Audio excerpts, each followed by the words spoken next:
or CDC olive emerger. I'm going to use this here is Uni Thread 80 in yellow. The hook I'm using is a size 14 Kamasan. It's a B170. It's a light to medium wire hook. Very good for dry flies as well as nymphs and stuff. Anything where you want to fish quite close to the surface. This is a great hook for it. Now, to start, eye the hook and work your way down the shank, putting down a layer of thread until we reach the barb. Cut away or break away the waste piece of thread. Now, tail fibres could be dyed olive, cock fibres, anything at all, something down that way. But I'm going to use here, this is called coq de Leon, or cock of Leon, which is a fine speckled fibre that comes from a very special bird. And these form a lovely tail.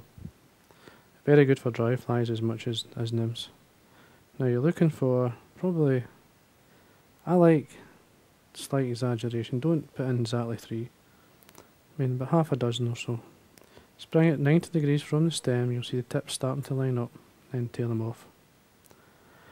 Body length, or the tail length, with your body length there, over the back, should do, or less, not any bigger than that.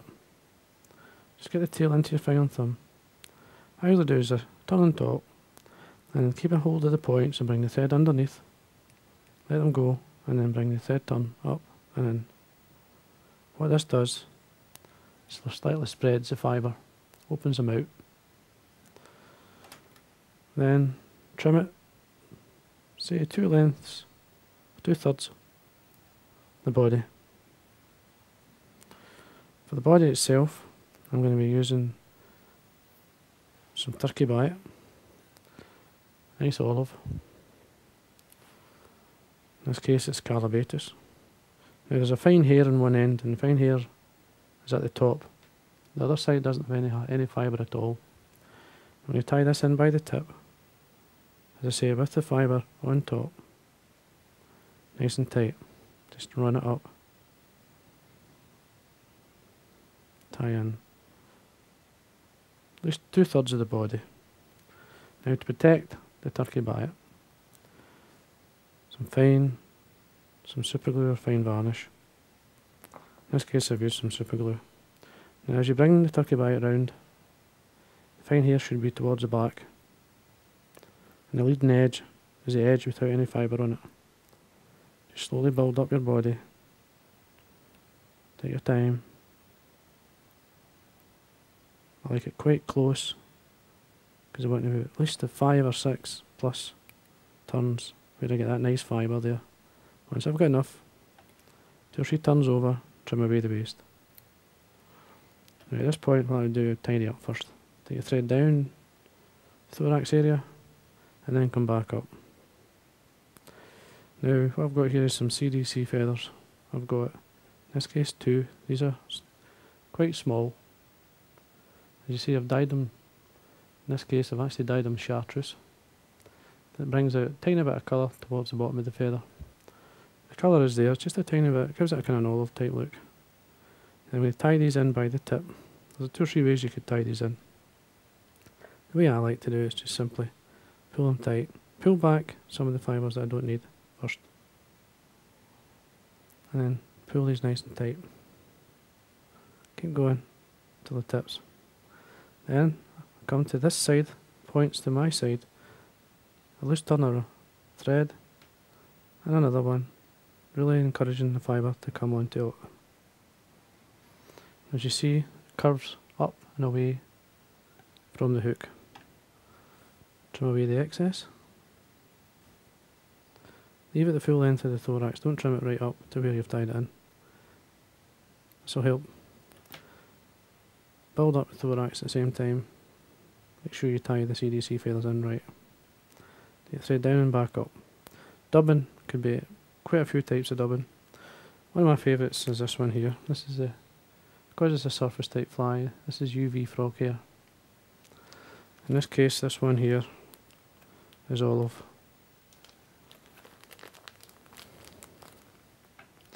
Just remove some from the packet.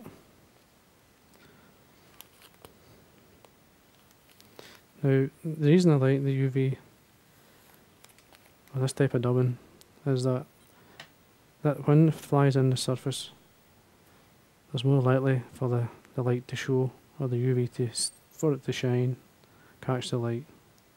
To me, it enhances the fly. And all we do is build up thorax, really easy, towards the eye. Leave a good mil or so, the eye itself. And you want to form a bubble with the CDC. Now pull back some of these fibres.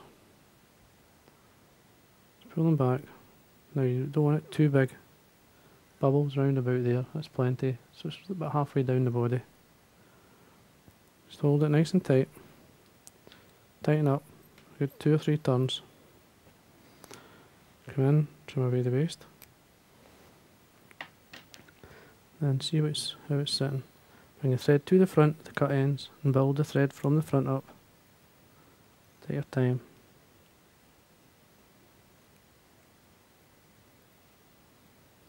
Sometimes I like to do a wee bit of dubbing at the front. Simple, all you do is get some of the same dubbing that you had in the body. It's very light.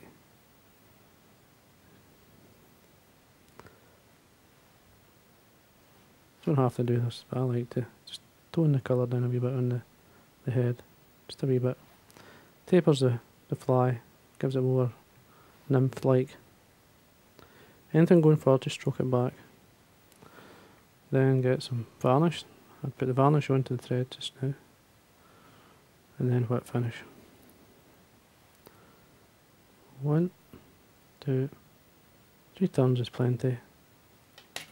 Tie off. And there you are. Now once you've tied in your dubbing at the front, formed your bubble. That's the fly practically finished. If you want to open the bubble up a wee bit more, just get your dubbing needle, come in and round, like this. Put the shape back into the feather, or the feathers, or the CDC feathers.